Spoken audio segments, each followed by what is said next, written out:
reproductive system.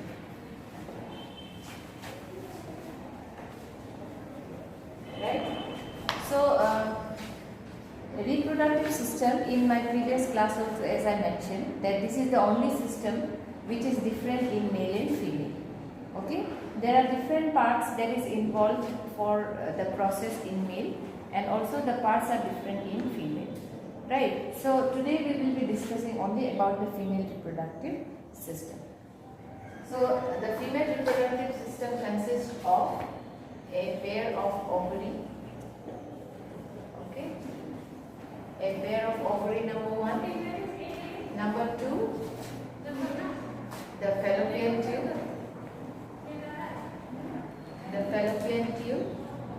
And number three, the uterus. Okay, the uterus is also known as the mother's womb. And number four, vagina. Before vagina there is cervix, and then vagina.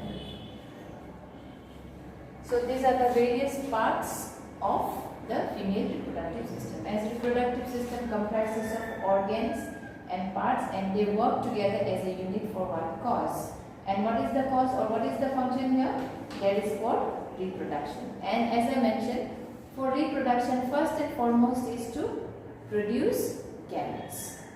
Individual male and female produces gamete, and the gamete, upon the fertilization or fusion of this gamete, it results in the formation of zygote. And the development of this zygote occurs in female body, right? It means the gamete from the male body has to enter and fertilize the egg, because egg is stationary. Egg does not move, it remains in the fallopian tube, and upon its fertilization, it develops into a zygote, and then later into an embryo, and then various organ and parts will be developed, right, inside the mother's body. So let me draw the diagram. So it contains a pair of ovary with other structure, like this is the fallopian tube, and a pair of ovary here, right? And so this is ovary, this is the fallopian tube, right? And this is the uterus, and this is the cervix, and here is the vagina. So these are the various parts. Only the half part I am showing. Okay, female consists of a pair of ovary. Okay, so the ovary, in case of male, it is the testis that produces the gamete, whereas in female it is the ovary that produces the gamete. Right. So every month in the reproductive cycle of female, they produces an egg every month. Okay, it is not that the egg will be produced every day, or it remains every day for fertilization, or there are egg produced. And also because in a lifetime there are different stages. A human attains sexual maturity only after the age of puberty, where it can, the body starts to produce the gamete during the period of adolescence or puberty, and puberty onwards up to the adulthood. But of course, reproduction does not continue at the age of, at old age. Why? Why? Because the production of egg is stopped by the female. Right? By the female means the onset of menstrual cycle marks the beginning of puberty in female.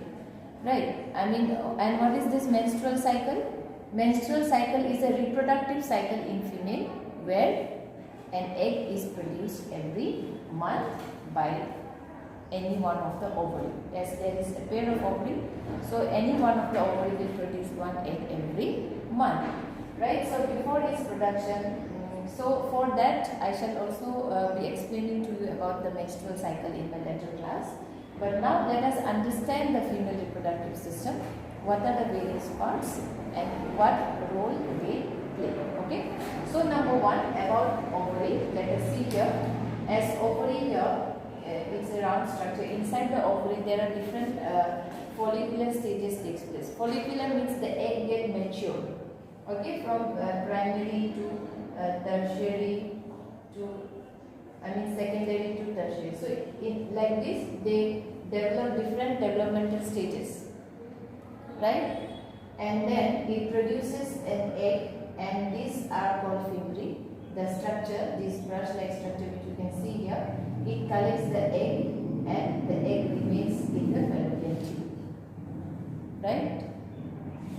And this process of release of an egg is known as ovulation, right?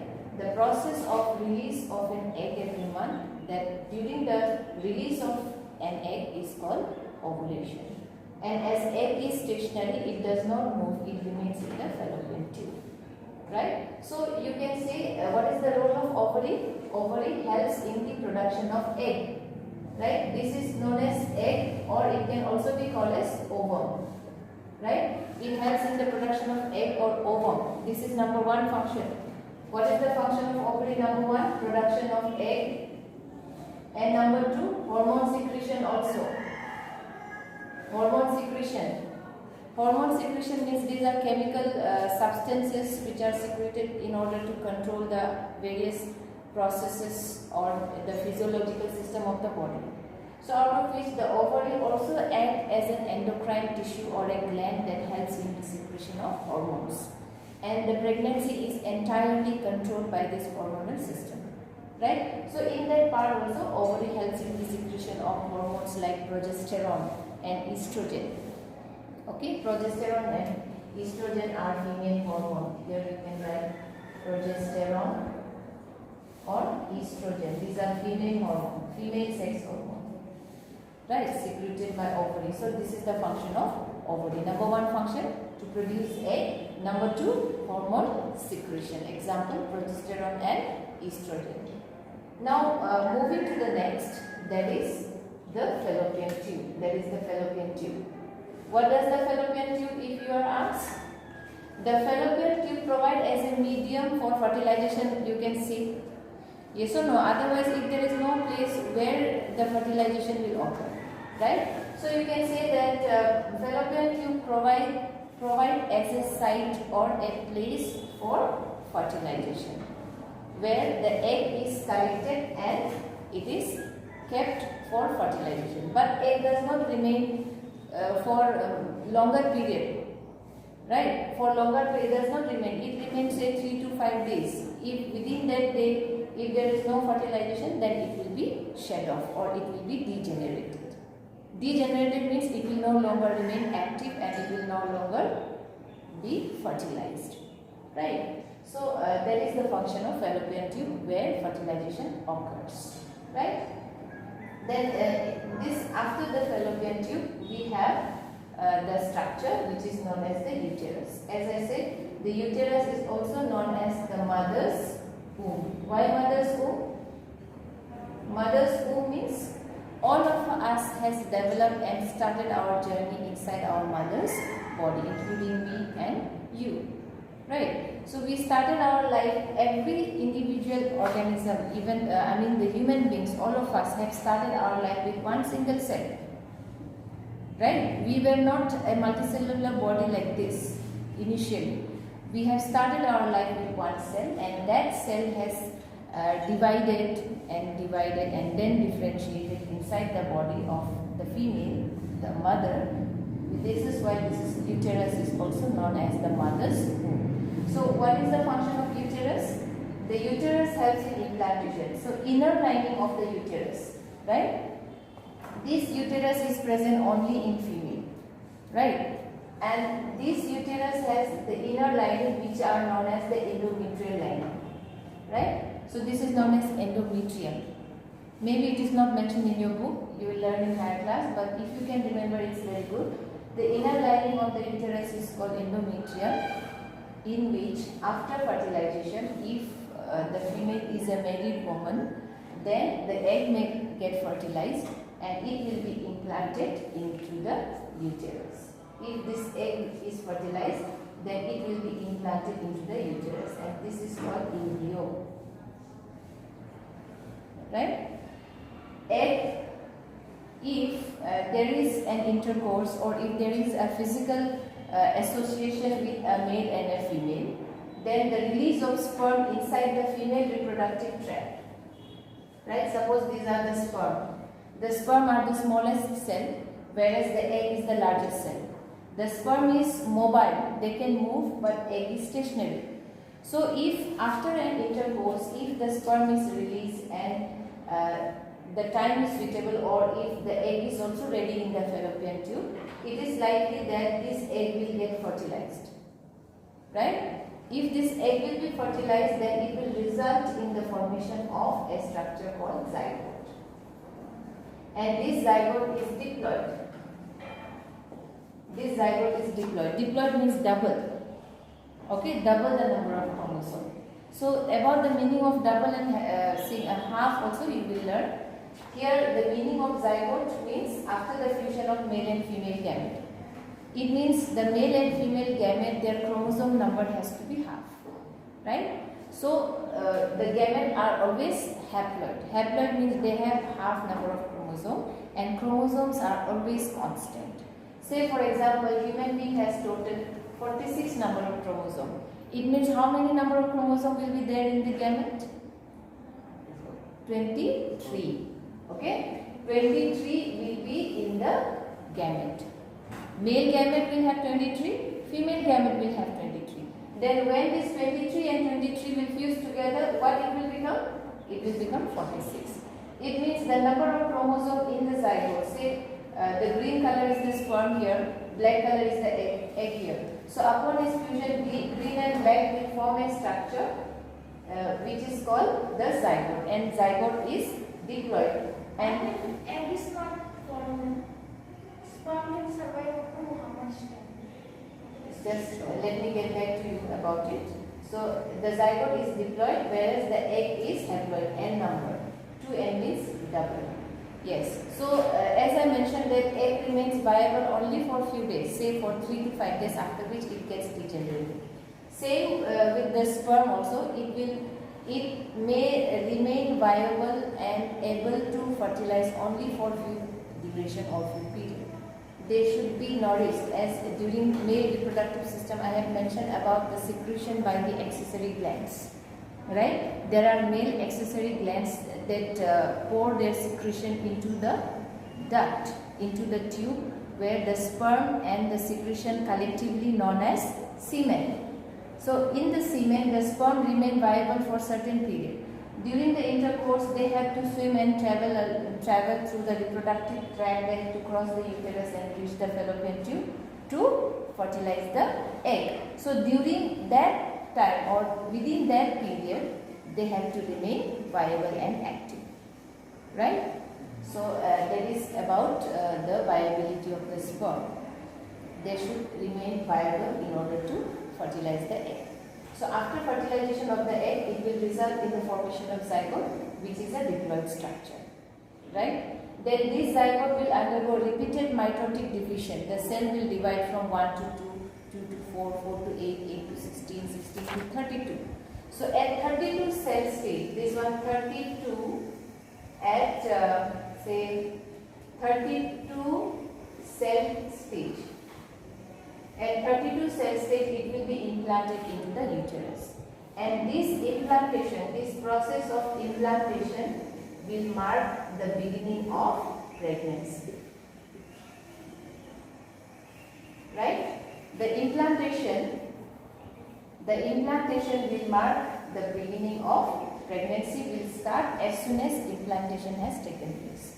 As soon as the embryo or the zygote develop into a multiple number of cells at 32 cell stage, it will be implanted into the uterus and it will begin the period of pregnancy. Right? And this pregnancy onward, the female, the production of egg will be stopped by the ovary, and the body will start to nourish the implanted embryo. So this embryo will be developed into a fetus. Have you heard the word fetus? The fetus means the baby. Developing baby inside the mother's womb is known as fetus. Okay? The fetus, when it is known as fetus, this one is zygote. Zygote is only a cell. It is only a live cell. Pregnancy has not started yet. When pregnancy starts? Pregnancy starts after implantation. And this period, when implantation occurs, the structure is known as embryo, or there is a particular word called blastomere. Okay, called blastomere or blastocyst or morula. There is a special term or word which is used. The embryo which is implanted here, it's called blastomere or blastocyst at 32 cell stage, right? Then it will begin pregnancy. And now it will form a special structure called placenta, right? It will form a special structure with the association of the outer lining of the blastocyst and the inner lining of the uterus. It will be interdigited. It will get attached to the uterus, the mother's womb, and it will form a special structure called placenta, which will provide as a connecting link between the mother and the child, right? Connecting link means for nourishment and also for excretion, respiration, etc.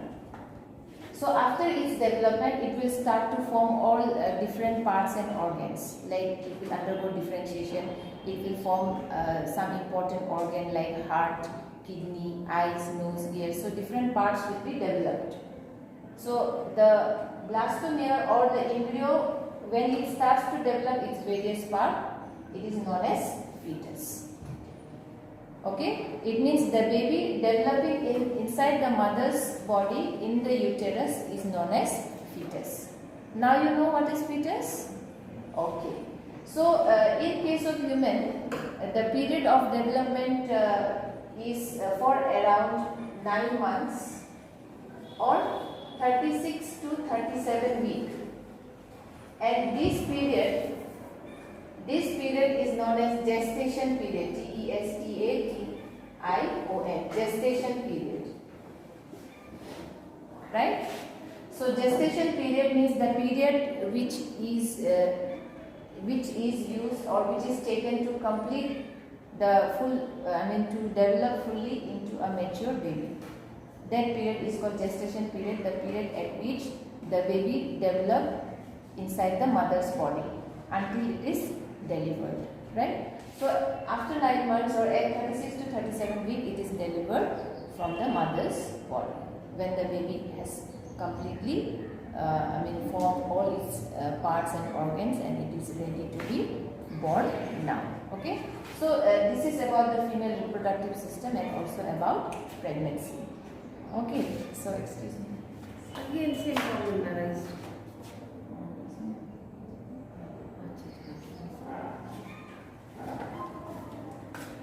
Right?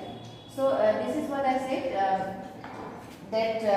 so what is the main parts here? Ovary, fallopian tube, uterus and cervix. Cervix is the passage, the canal you can see. The canal that is reaching to the uterus. Right? That is cervix, and vagina is the external genitalia. Vagina is external genitalia, like in case of female, the penis is the external genitalia. Likewise, the vagina is the external genitalia or opening you can see, and the rest are inside. So here you can compare that the ovary which produces the egg is inside the body, inside the abdominal cavity, right? Whereas in case of male, testis is outside the body cavity. The production house for the sperm is outside the body cavity.